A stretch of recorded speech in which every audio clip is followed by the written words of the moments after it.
everywhere, GBS.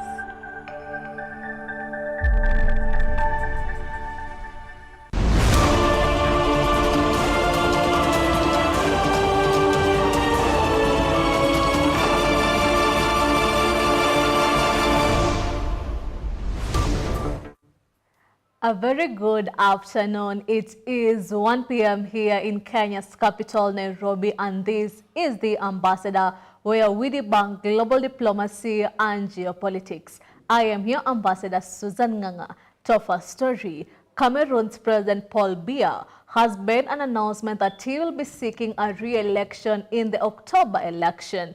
At 92, Biya will be the world's oldest serving head of state in his eighth term.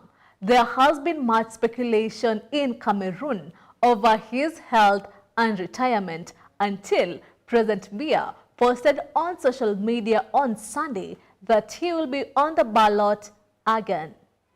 Cameroon's President Paul Biya has now confirmed speculations that were rife in the country that will be vying again in the October 12th elections. On Sunday, the 92-year-old president made the announcement on his social media account, throwing himself again into the ring for the 8th term. In the post, President Biya gave a rider, "The best is still to come." This will make President Biya, who came to power in 1982, the world's oldest serving head of state. Members of his ruling party, the People's Democratic Party, and his supporters have been calling for him to seek another term.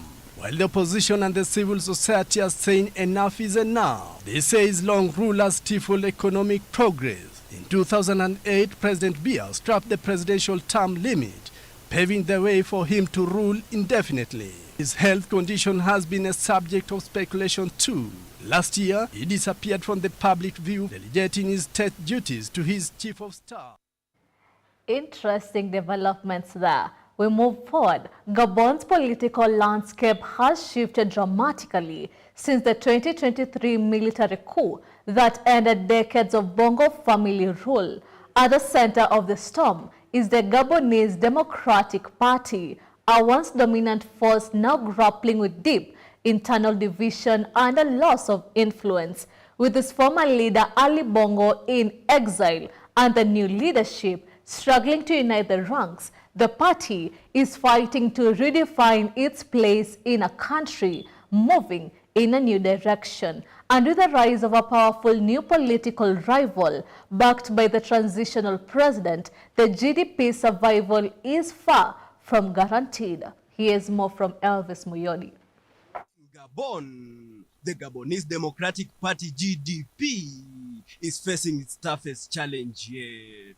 Ousted from power in the 2023 military coup that ended Ali Bongo's presidency, the party is now struggling to stay relevant. Under new leader Blaise Luembe, the GDP has aligned itself with transitional president Brice Oligui Nguema, but the move has sparked controversy within party ranks. A splinter group led by Ali Akbar Onanga and backed by a letter from Bongo written before his exile claims he's the rightful party leader. The internal rift has exposed deep divisions, threatening to tear the party apart as it tries to regroup.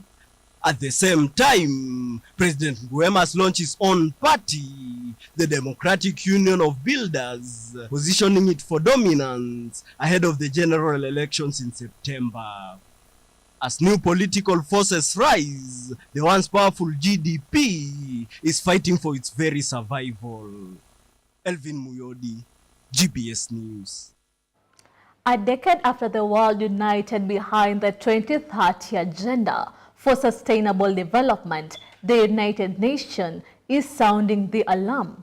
Despite notable progress, millions lifted out of poverty and better access to health and education, too many goals remain out of reach. Yesterday, the United Nations released its 10th annual SDG Progress Report, calling the global situation a development emergency.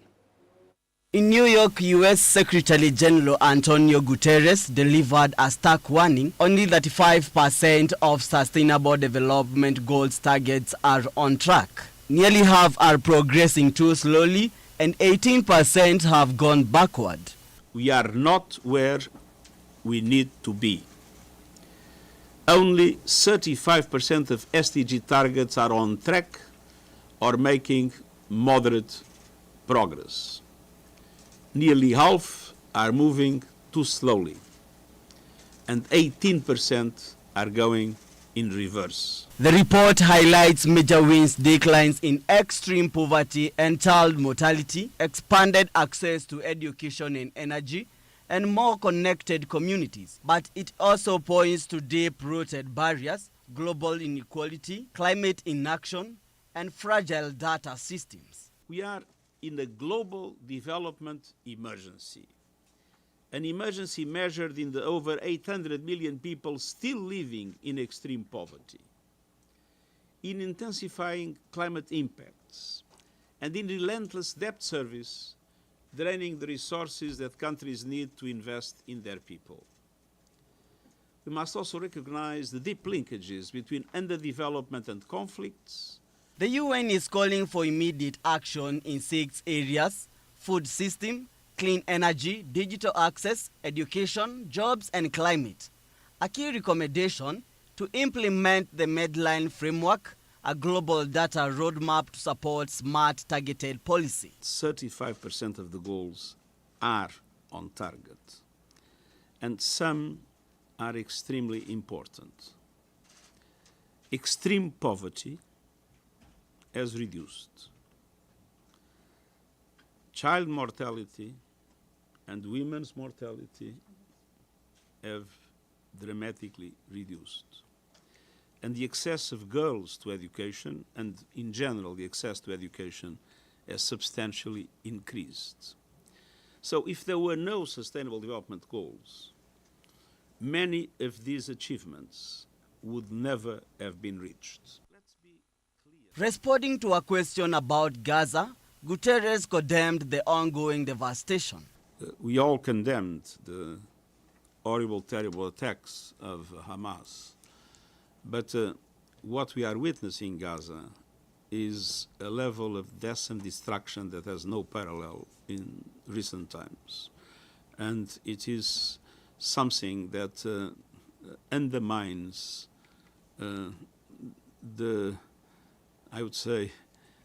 undermines the most basic conditions of human dignity for the population of Gaza. With just 5 years left, the UN says the world must act now or risk falling short of building a more sustainable, just future. Well, despite all those monumental challenges, the path forward is clear. In the report, it shows that the progress is still possible if we scale up solutions and build on hard-earned gains. Reporting for GBS News, I'm Paul Miner. The ambassador will take a short break. We'll be right back with even more as we debunk global diplomacy and geopolitics. See you then.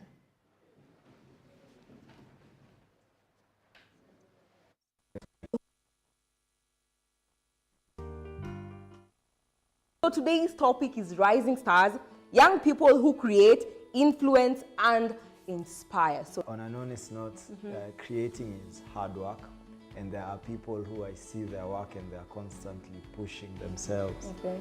Like wanajipush, kujipush, like they are putting creativity up top over there.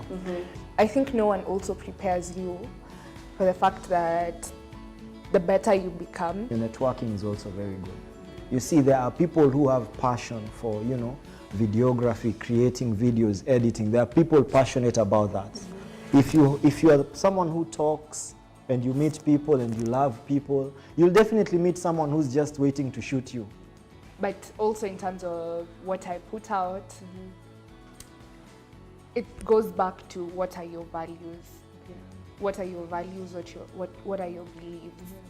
So as much as this is trending, yes, that is trending. Does it align with your values? Does it align with your beliefs? You can be a star without the star position. Aibu.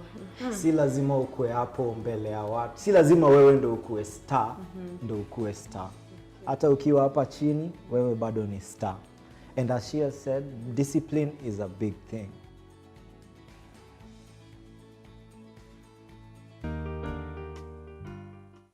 remove my skin and I won't cry. But you might. What am I? Are you still practicing art ukifanya your engineering? Umezimix ama umeenda tu fully on art? Sasa najua, hebu kwanza tutajia, because najua huwezi taja wote. Just some of the people wenye, some of the celebs wenye umeweza ku reveal your art to them. J. Kroba, bibi yake. Hiyo siku walifurahia mbaya. Na mimi nilikuwa emotional mbaya sana. Lilia. Go and check that video, guys. Nililia mbaya. I was seeing kuna place ulikuwa unasema like Biendo alikusaidia sana in building your career. Unaweza tuambie hiyo moment venye ilikuanga? We.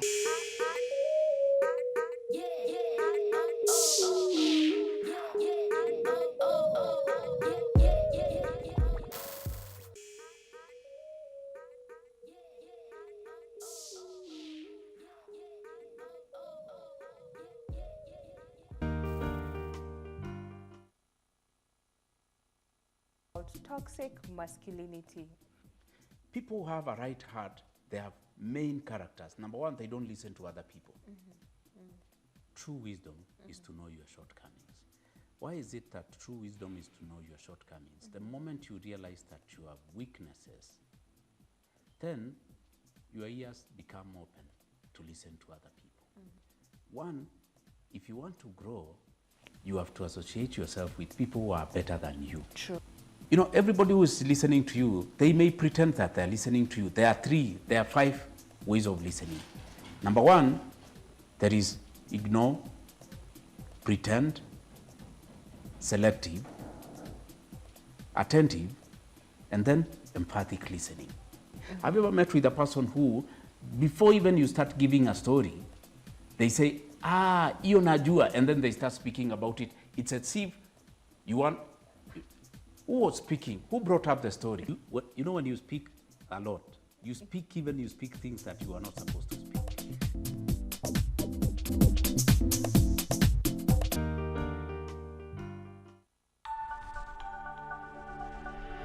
Everywhere, GBS.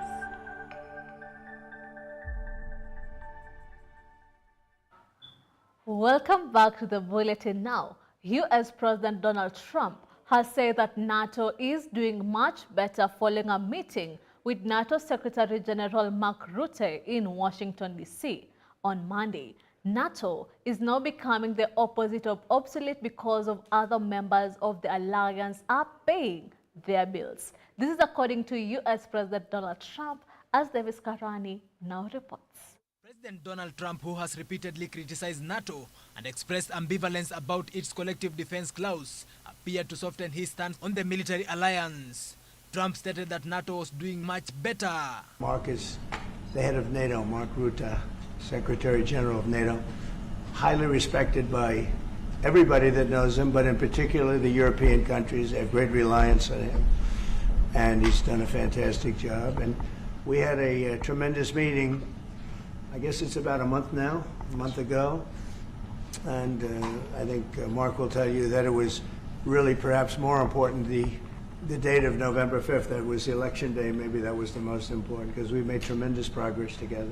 The comments come after NATO Secretary General Mark Rutte traveled to Washington to meet with Trump on Monday, seeking to convince him on the value of backing the alliance and Ukraine. We've spent $350 billion approximately on this war with Russia and Ukraine, and would like to see it end. It wasn't my war, it was Biden's war. It's not my war. I'm trying to get you out of it. And we want to see it end.